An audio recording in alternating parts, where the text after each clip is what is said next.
우리가 오늘 주일입니다. 네, 어제 이제 토요일에 우리 세 자녀 중에 첫째 딸 예번이를 해외 유학 보내기 위해서 공항에 데려다 주었습니다.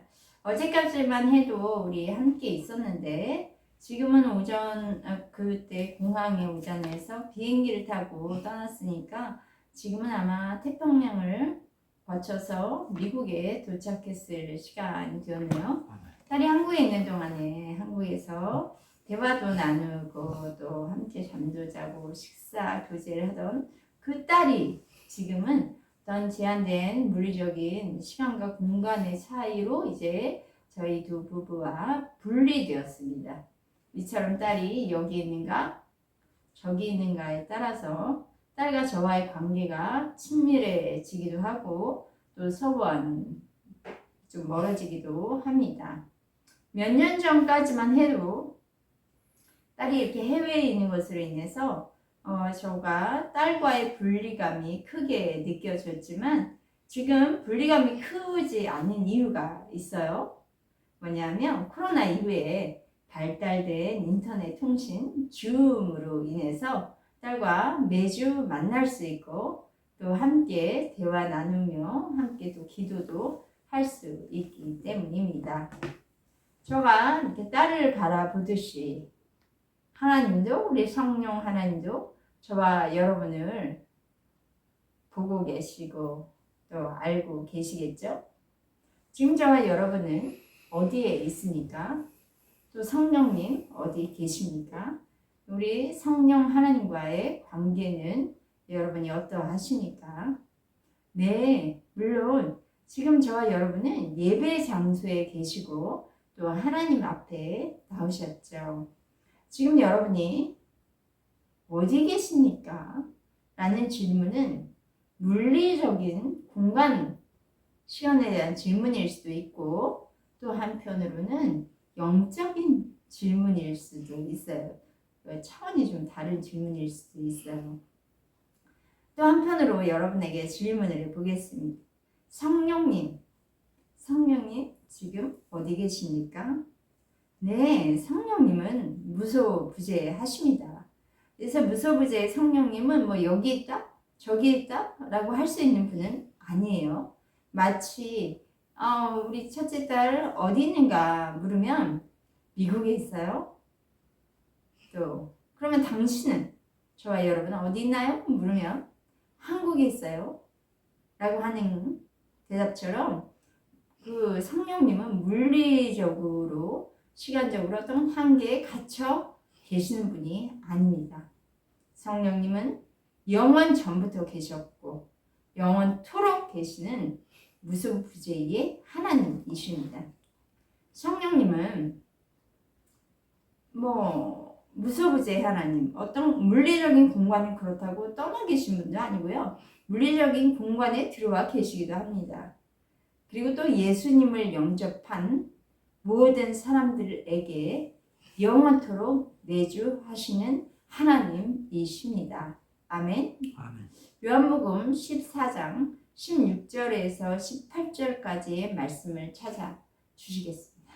말씀 찾는 것을 우리 게으르지 하지 마시고 손가락을 자꾸 움직여서 하나님의 말씀을 찾아갈 때에 하나님을 찾는 내 마음도 부지런해질 것입니다. 아멘. 한번 그 앞에 성경책을 제가 두었으니까 찾아서 읽어주시면 감사하겠습니다. 아멘. 요한복음 14장 16에서 18절 말씀입니다.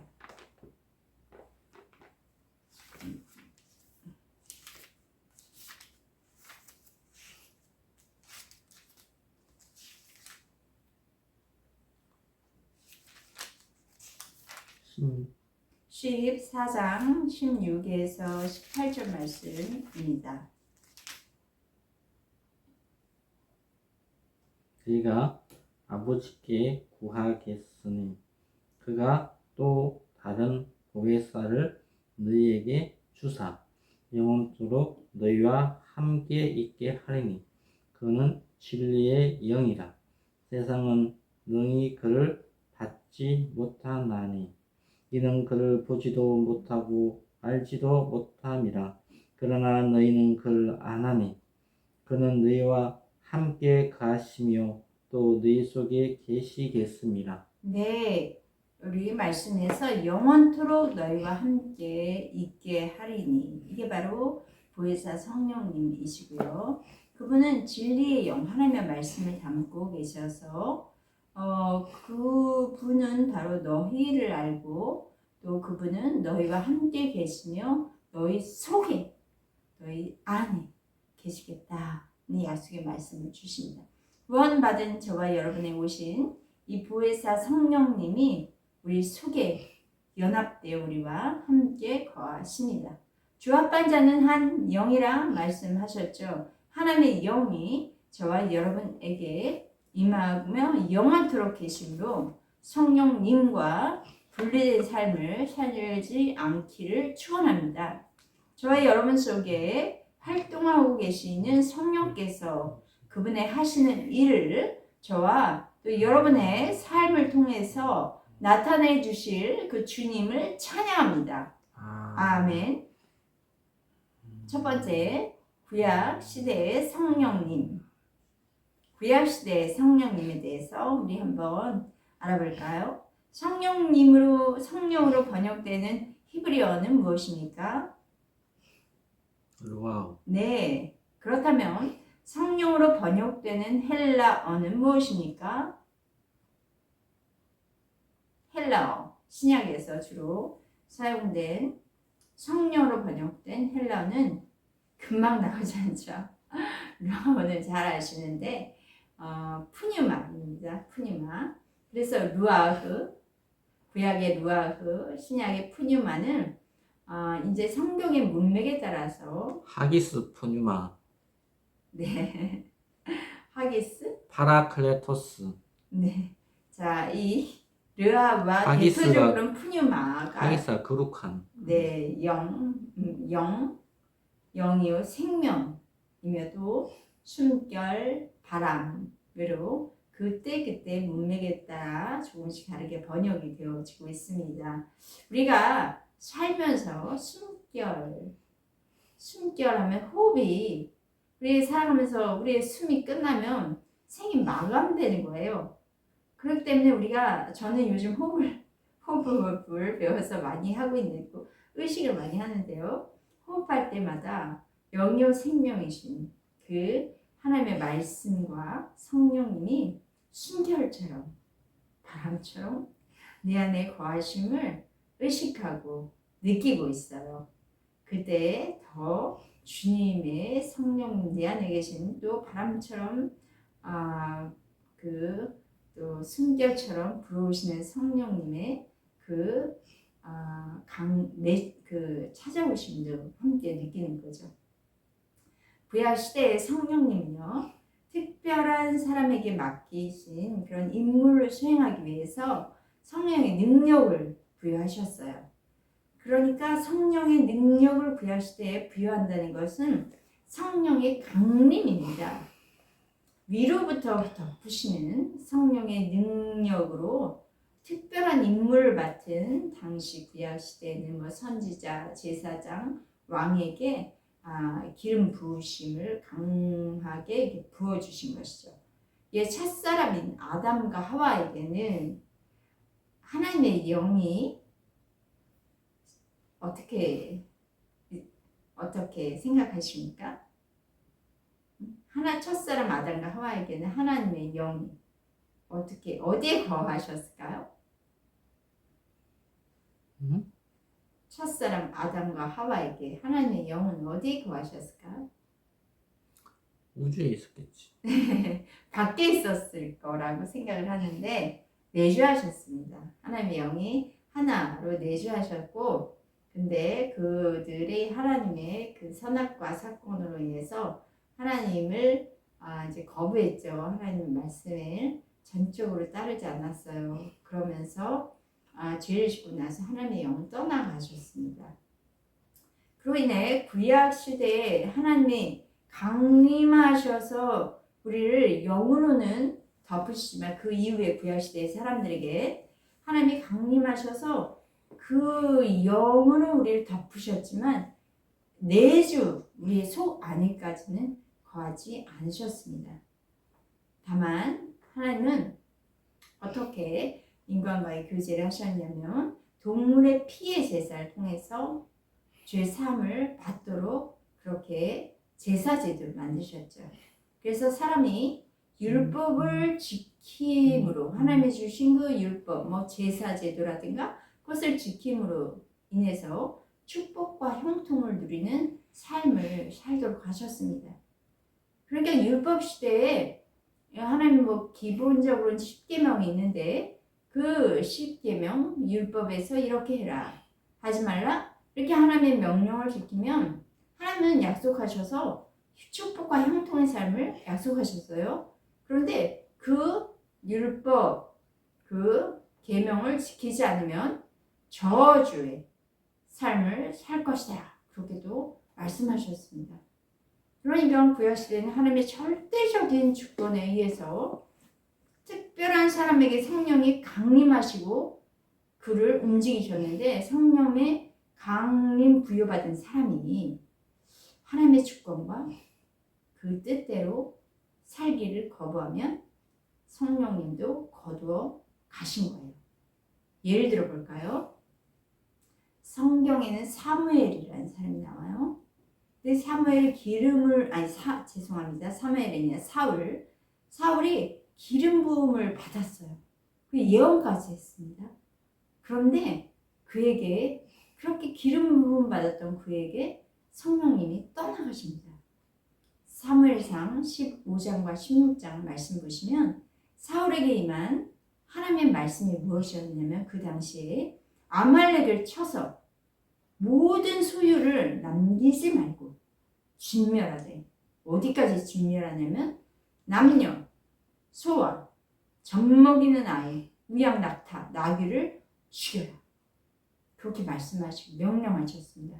그러나 사울이 어떻게 했나요? 아각과 양, 소의 가장 좋은 것, 기름진 것, 어린 양의 모든 좋은 것은 다 남기지 않고 하찮은 것만 진멸했어요.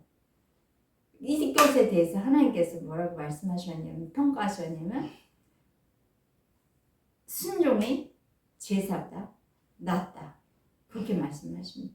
아무리 제사를 잘 지내도 내가 너에게 전해준 그 말씀을 부정하고 그리고 그 말씀을 거절한다면 너에게도 저주가 내린다는 말씀이죠. 그래서 사울이 하나님의 말씀에 이렇게 복종하지 않자 성령님은 또 하나님은 사울에게서 떠나가고 그리고 누구에게로 그 기름 부으심이 갔냐면 다윗에게로 갔습니다. 오늘날도 이런 사울과 같은 믿음을 가졌어요. 사울과 같다고 얘기하기는 어렵지만 그런 어떤 그 순종보단 제사 중심으로 제사 우위로 이런 믿음을 가지고 그냥 열심히 특심으로 내 힘으로 봉사하고 충성하면 하나님께서 나를 기쁘게 여기시고 축복하고 형통한 삶을 살게 하실 거라는 기대를 가진 사람들이 있어요. 예배라는 어떤 형식을 전통과 형식으로 그냥 그럴듯하게 하나님과 사람에게 보여드린 만큼 하나님의 사랑을 관심을 받을 것이라는 착각입니다. 이런 것을 율법주의로 종교의식이라고 합니다. 하나님께서 우리에게 모세를 통해서 주신 율법, 그 율법을 주신 이유는 우리가 율법을 얼마나 잘 지켰는가를 보시고 축복을 주시려는 것이 아닙니다. 하나님의 생명이 없는, 하나님의 영이 없는 이들에게 율법을 주셔서 자기의 죄, 하나님과 분리된 자기의 죄를 깨닫고 생명이신 예수님께로 나오라는 거예요. 자기 그 어떤 힘과 막 열심 자기 의를 가지고 율법을 다 지켜내서 성취해서 그 행하는 그런 사람들, 그런 겉사람을 모습을 보고 신기하게 막 어이구 믿음이 좋습니다 라고 칭찬도 하고 표현도 해서 잘못하면 속아 나 진짜 잘하고 있네 속을 수 있어요. 그렇지 않습니다. 우리의 속사람이 하나님의 음성에 지금 귀를 기울이고 있는가 그리고 그 하나님과 연합되어 있는가, 나는 주님과 생명으로 지금 살아가고 있는가가 가장 자신을 발견하는 스타트 시작입니다. 그러니까 이렇게 종교적인 어떤 의식을 잘 있는 사람은 대단한 사람이 아니라 미안하지만 그리스도로부터 떨어진 자입니다. 갈라디아서 5장 4절은 이것에 대해서 말씀을 확증해 주시는데요. 율법 안에서 의롭다 함을 얻으려 하는 너희는 그리스도에게서 끊어지고 은혜에서 떨어진 자로다 말씀하십니다. 저는 옛날에 그냥 어떤 사고방식 또 저의 어떤 감정, 기분, 의지대로 그 말씀을 그게 잘 그냥 이렇게 지킬 때 또는 전통적인 방식에 잘 순종할 때 하나님을 기쁘시게 한다고 여겼어요. 처음에 물론 주님을 뜨겁게 만났을 때는 성령의 인도하심 가운데 그 하나님을 나의 저의 구원자로 영접하고 그 가운데 주시는 기쁨과 생명을 누렸지만 이제 그 계속되는 신앙생활 속에서 옛 사고방식에 자꾸 이제 자기 스스로가 속여지는 거죠. 예를 들면 일이 잘 안 풀린다면 종교의식을 가지고 그냥 새벽에 새 숫다야에다가 물이 방금 떠나고 피나이다 피나이다 천지 신명께 피나이다 하고 그냥 고행을 하면서 그런 모습으로 새벽 기도를 하고 전도 현장에 그냥 어떻게 보면 그냥 뭐 일이 잘 안 풀리면 일단 전도 현장에 가야 된다는 그런 사고방식을 가지고 그 의식과 행위를 하나님이 또 기뻐하실 거라 또 일을 그냥 알아서 풀어주실 거라 생각을 하고 그렇게 한 것입니다. 그러니 삶은 회피하고 집안이 어떻게 돌아가고 있든 뭐 남편이 어떻게 살고 있고 자녀들의 마음의 상태는 어떤지 그런 거에는 전혀 문제가 생겨도 회피하고 하루 종일 전도만 하러 다녔습니다. 마치 우리 막내딸 도서관에 앉아있으면 그래도 부모가 기뻐할 것이라 하는 그런 학생들의 마음과 같았던 것이죠. 그러나 열심히 특심인 것에 비해서 사실 그런 성령의 열매가 미친 게 아니라 집안에 이제 여러 가지 어려움들이 막 더 불어닥치면서 자녀들이 이제 정신적인 고통이 커졌죠. 이 모든 것은 저가 먼저는 성령님과의 교제가 없었기 때문입니다. 성령님과의 아주 은밀하고 친밀한 교제가 없이 그것도 주님의 생명의 내가 지금 거에 있는지를 매 순간마다 살피지 않는 채로 종교의식에 젖어서 그리고 겉으로 보여지는 종교의식만 잘 행하고 있으면 그러면 내가 그냥 어떤 신앙생활을 잘하고 있다는 그런 착각을 한 것이죠. 자, 여러분도 이런 옛 사고방식이나 어떤 그 세상적인 사고방식에 노출되어서 자기를 살피지 못하는 그런 위험이 없기를 축복합니다. 깨어서 우리의 영이 깨어서 하나님의 생명과 또 하나님의 그 은밀한 곳에 거하며 주님과 나와의 관계가 어떠한지를 깨어 먼저 살피는 저와 여러분 되기를 축복합니다.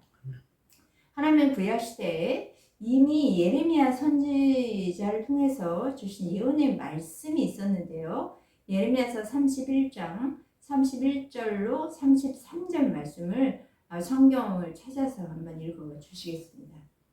예레미야서 31장 말씀입니다. 우리 이렇게 성경을 부지런히 찾을 때 성경 목록이 어디에 어느 장소에 들어가 있는지는 쉽게 이제 찾게 되는 유익이 있습니다. 31장? 네, 31장 31절로 33절 여호와의 말씀이라. 보라, 날이 이르니 내가 이스라엘 집과 유다 집에 새 언약을 맺으리라. 이 언약은 내가 그들의 조상들의 손을 잡고 애굽 땅에서 인도하여 내던 날에 맺은 것과 같지 아니할 것은 내가 그들의 남편이 되었으로 그들이 내 언약을 깨뜨렸음이라. 여호와의 말씀이라. 그러나 그날 후에 내가 이스라엘 집과 맺을 언약은 이러하니 곧 내가 나의 법을 그들의 속에 두며 그들의 마음에 기록하며 나는 그들의 하나님이 되고 그들은 내 백성이 될 것이라. 여호와의 말씀이니라. 네, 아멘. 그 구약 시대에 이제 주님과 주의 백성들의 관계에서의 어떤 한계의 상황을 보여주는 것인데요. 내가 그들의 남편이 되었어도 그들이 내 언약을 깨뜨렸다. 그렇죠. 그 이스라엘과 유다 백성들은 매 순간마다 이런 모습을 보여주는 것을 통해서 우리가 우리 인간의 한계에 대해서 이제 발견하게 되는데요. 우리 예레미야 31장 31절에 하나님께서 이스라엘 집과 유다 집 안에 새 언약을 맺으신다. 새라고 표현을 하셨습니다. 여기서 새 언약의 새라는 것은 히브리어로 하다시입니다. 새. 이거는 새 이렇게 맺으시는 언약, 새 언약, 갱신하다, 회복하다의 뜻이 있습니다. 뭐라고요? 갱신하다, 회복하다. 네, 그리고 히브리어는 하다시.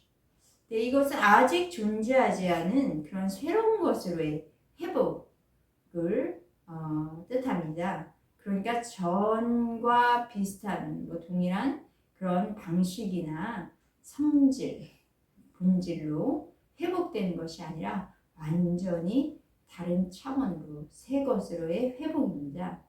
율법의 우리 조문, 율법의 글자를 지키고 안 지키고에 따라서 우리는 정죄와 심판을 받지 않습니까?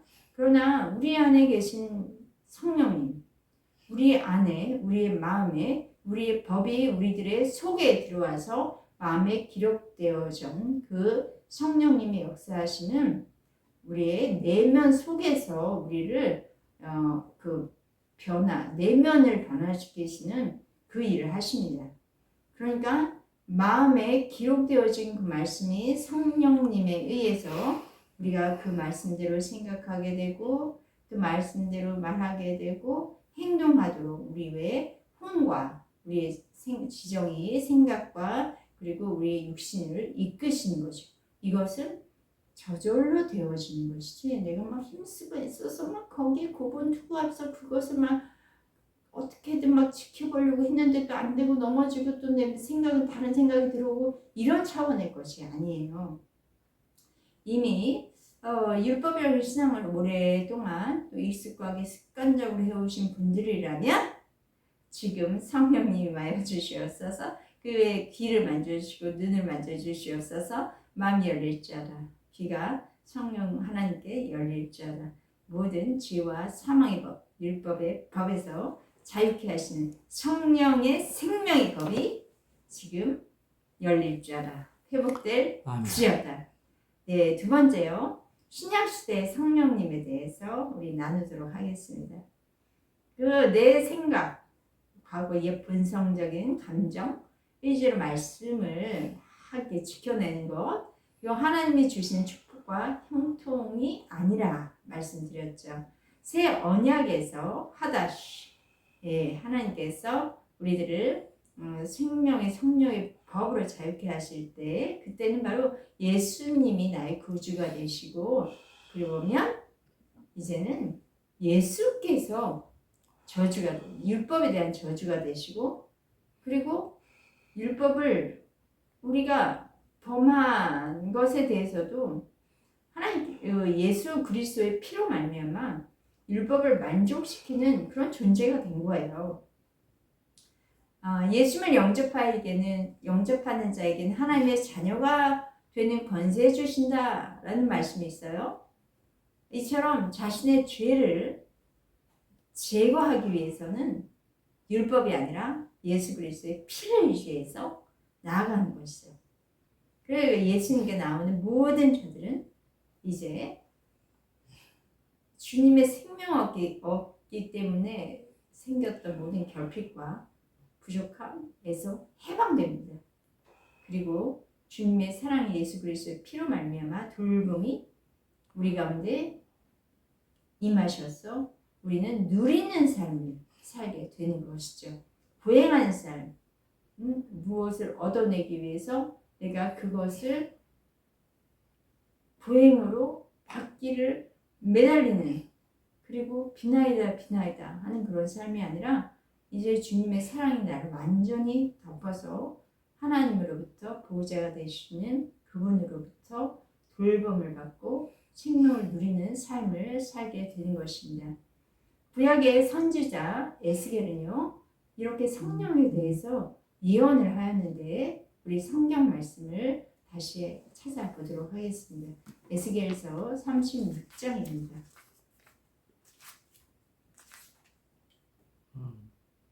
26절에서 28절까지 읽어주세요. 에스겔서 36장 26절에서 28절. 또 새 영을 너희 속에 두고 새 마음을 너희에게 주되 너희 육신에서 굳은 마음을 제거하고 부드러운 마음을 줄 것이며 내 영을 너희 속에 두어 너희로 내 율례를 행하게 하리니 너희가 내 규례를 지켜 행할지라. 여기까지 읽어주시겠습니다. 우리에게 새 영과 새 마음을 두겠다 주시겠다 하시는 하나님은 우리 안에 영으로 예수 그리스도를 영접한 자 안에 영으로 거하십니다. 두근거리지 않으세요? 내 안에 주님의 영이 계세요. 이 주님의 영, 하나님의 영은요, 성령님은요, 온 우주 만물을 만드시고 그리고 그분이 나를 사랑하시는 그 영이 내 안에 지금 계세요. 내 영이 그분의 영으로 합한 자가 되었어요. 그리고 그 영은, 하나님의 영은 우리가 지금 가지고 있는 내 생각과 그리고 내 몸을 통치하고 사로잡으셔서 하나님의 뜻이 나를 통해서 온 세상에 흘러나가도록 하는 그런 존재가 되게 하셨다는 거예요. 나는 정말 대단한 사람입니다. 그 일반적으로 여기 이쪽으로 갔다가 저쪽으로 쓰려고 하는 그런 일반 사람, 보통 사람이 아니라 나는 진짜 위대한 사람이에요. 나라는 존재가. 그러니까 하나님의 자녀가 되었다. 하나님께 속한 하나님의 왕권을 위임받은 하나님의 자녀가 되었다는 것은 나에겐 위대한 하나님의 통치권이 주어졌다. 나라는 존재는 정말 너무나 큰 존재예요. 그래서 이제 여러분이 생각하고 말하고 행할 때에 이 하나님의 통치권을, 이 통치권이라는 것도 나에게 주어져 있는데 잘 사용하지 않으면 어떻게, 어디에서 사용해야 되는지 이게 미숙해요. 그래서 잘 사용하지 못하는 것이죠. 통치권을 사용하는 것을 부단히 실습하시고 훈련하시기 바랍니다. 아멘. 말하고 행할 때, 생각할 때 계속 통치권을 사용하세요. 그렇게 훈련되어진다면 영혼, 몸, 전 인격적으로 예수 그리스도의 장성한 분량에까지 이르는 그런 믿음의 사람 되어서 하나님이 이미 우리에게 주기로 작정하신 그 상속된 유업들을 다 나를 통해 이루어가게 하실 것입니다. 요엘서 2장 한번 읽어 주시겠습니까? 요엘서 2장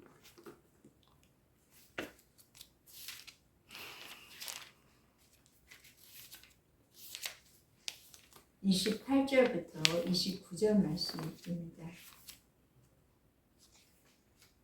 요엘서는 선지서 쪽 구약의 뒤쪽에 있고요.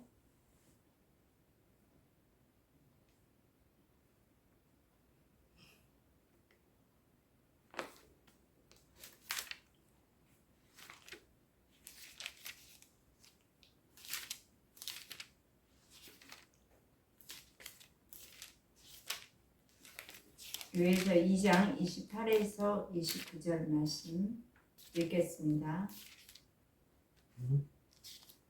2장 28에서 29절입니다. 그 후에 내가 내 영을 만민에게 부어주리니 너희 자녀들이 장래일을 말할 것이며 너희 늙은이는 꿈을 꾸며 너희 젊은이 이상을 볼 것이며 그때 내가 또 내 영을 남종과 여종에게 부어줄 것이며. 네, 이 말씀은 구약 요엘 선지서를 통해서 이미 하나님께서 예언해 주신 말씀인데 그 후에라는 것은 보혜사 성령님이 오셨을 이후니까 예수님께서 부활 승천하시고 하늘 보호자로 올라가셔서 우리들에게 부어주신 그 오순절 성령 강림에 부어주신 보혜사 성령님이 오셨을 때입니다. 예수님이 공생의 사역 기간 동안에는 성령님이 내주하시는 기간이었을까요? 강림하는 역사 기간이었을까요?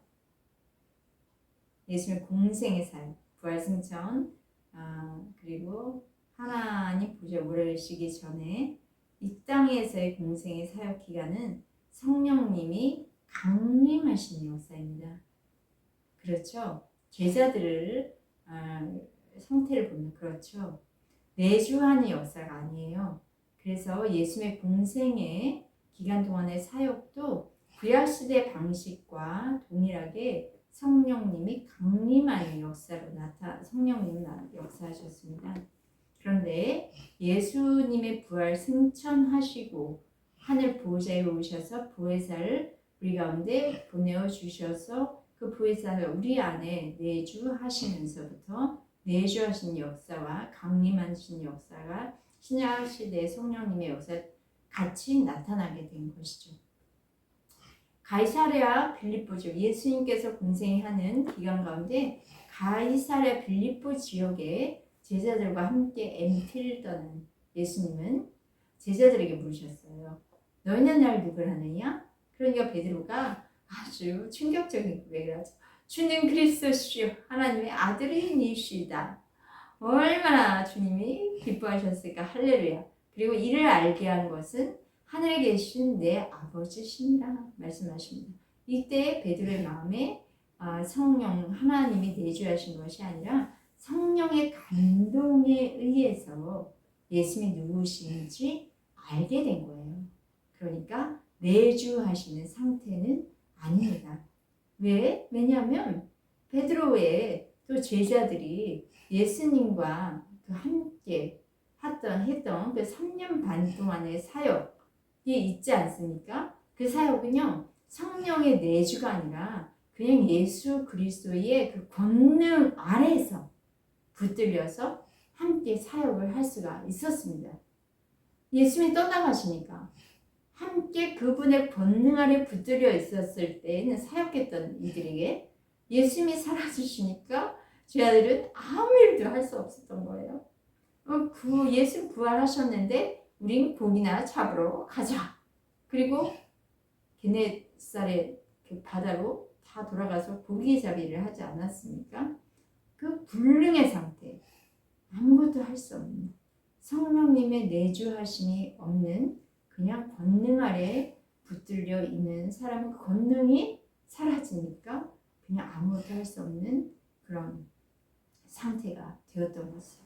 그런데 오순절에 그 다락방에 모여 기도하던 모든 사람들에게 성령의 불이 떨어지니 주와 생명의 관계가 영원토록 맺어지며 새 피조물이 된 거예요. 그때 성령님이 임하셨을 때 새 피조물이 되어서 이적과 기적의 초자연적인 사역을 예수님 없이도 눈에 보이는 예수님 없어도 그 안에 계신 성령의 내주하심으로 말미암아 이 일을 할 수 있었던 것이죠.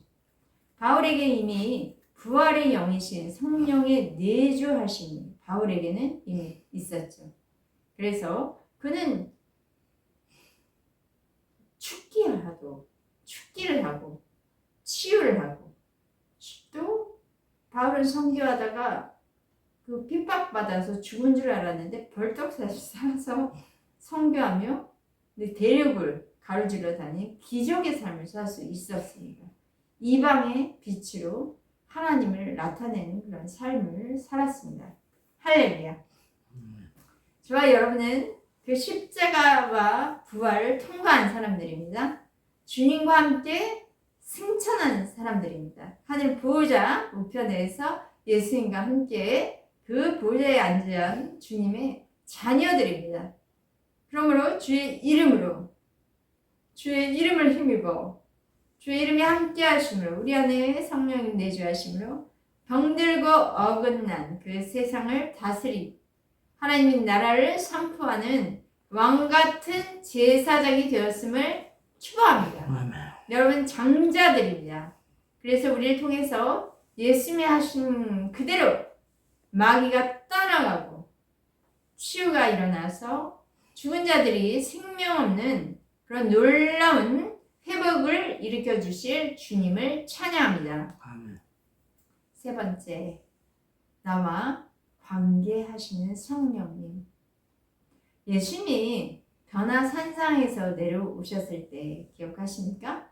귀신들이 귀신 들린 아버지의 아들이, 귀신 들린 아들이죠. 그 아버지가 내 아들의 귀신이 달라붙었어. 제발 쫓아내주세요 하고 쟤들이 요청을 했어요. 그런데 아무리 어떻게 해봐도 귀신이 꿈쩍하지 않으십니다. 꿈쩍하지 않았습니다. 예수님은 통체적으로 이들에게 말씀하시는데요. 마태복음 17장 17절 한번 읽어 주실까요?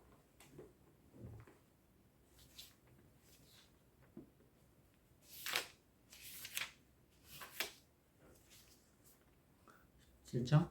17장 17절. 예수께서 대답하여 이르시되 믿음이 없고 패역한 세대여, 내가 얼마나 너희와 함께 했으며 얼마나 너희에게 참으려 그를 이리로 데려오라 하시니라.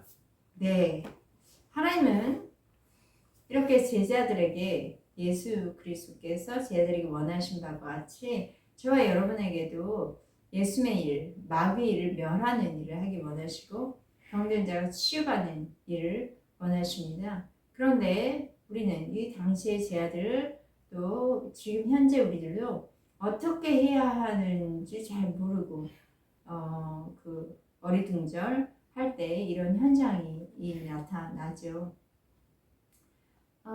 예를 들면 우리 가정, 또 직장, 또 학교에서 내가 거하는 이곳에 사실 교회에서보다 우리 이런 외부의 공간에 노출된 때가 더 많아요. 우리는.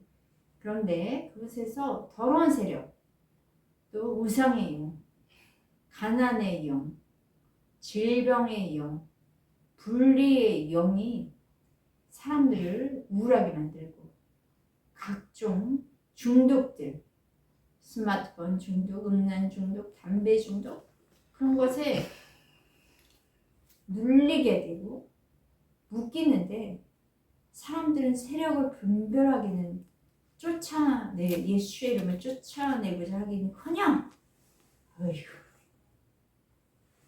저거 어떻게 하면 좋아, 염려, 근심, 걱정으로 그냥 신세 한탄만 푹푹 하고, 또는 분노 장애가 있어서 분노하고 화를 내다가 더 관계가 분리되고 안 좋아지는 그런 경향이 있습니다. 또 질병이 들었을 때 병원을 헤매게 되거든요. 이 성경에는 12해 앓는 혈류병 여인이 나오는데 몸과 마음이 다 상한 채로, 그리고 또 해결이 되지 못해서 지쳤다고 표현되어 있습니다.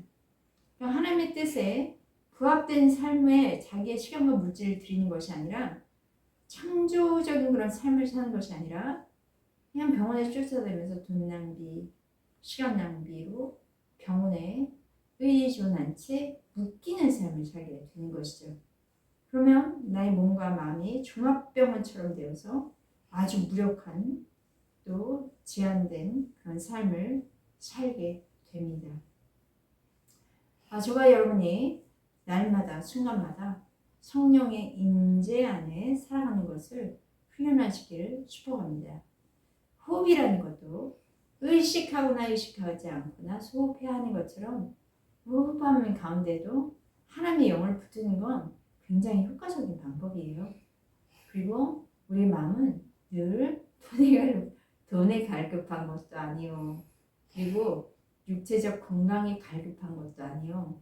성령님께 갈급합시다.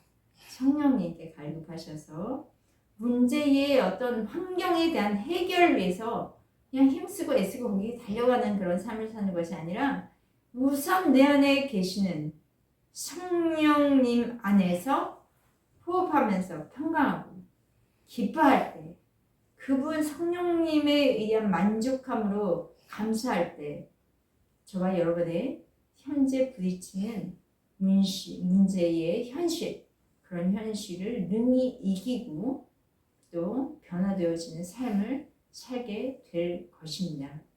문제 환경의 변화가 우선이 아니라는 거예요. 처지와 상황은 어떠할지라도 그 환경에 묶이지 않는 예수 그리스도의 권능 두나미스가 우리 안에 있음을 아신다면 내 안에 계신 성령님이 나를 통해서 오히려 여기 외부 환경을 통해서 내가 좋아지는 게 아니라 내 안에 계신 성령님으로 말미암아 내가 먼저 변화되면 내 환경은 바뀌어지게 되어 있습니다.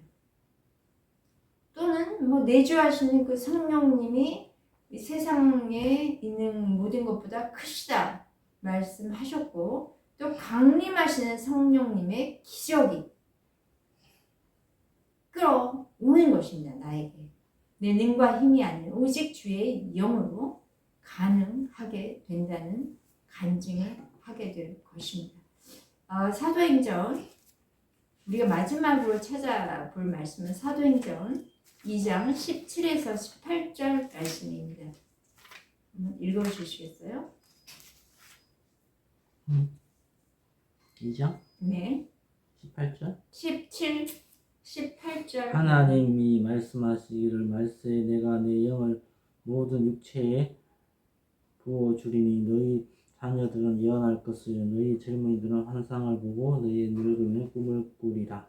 그때 내가 내 영을 내 남종과 여종에게 부어주리니 그들이 예언할 것이요. 네, 그렇습니다.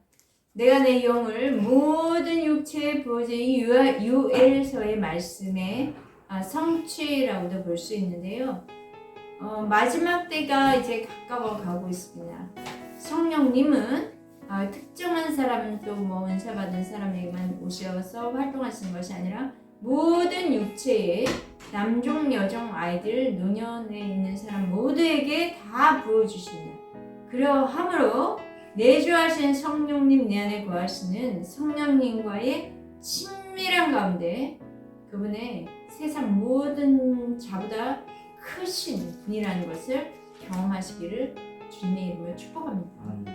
성령이 보여주신 그림을 마음에 그리세요. 상상하세요. 생각하고 또 느끼세요. 그 말씀이 그대로 이루어져서 펼쳐져 가고 있다는 것을 보는 것이 바로 예언입니다. 아멘. 예언은 다른 게 아니라 말씀이 그대로 우리들의 삶에 펼쳐지고 있는 것이 보이면 그게 예언이에요. 그래서 주님이 나타나는 삶으로 신나고 복되게 살아가는 저와 여러분 되기를 주의 이름으로 축복합니다. 할렐루야! 아멘.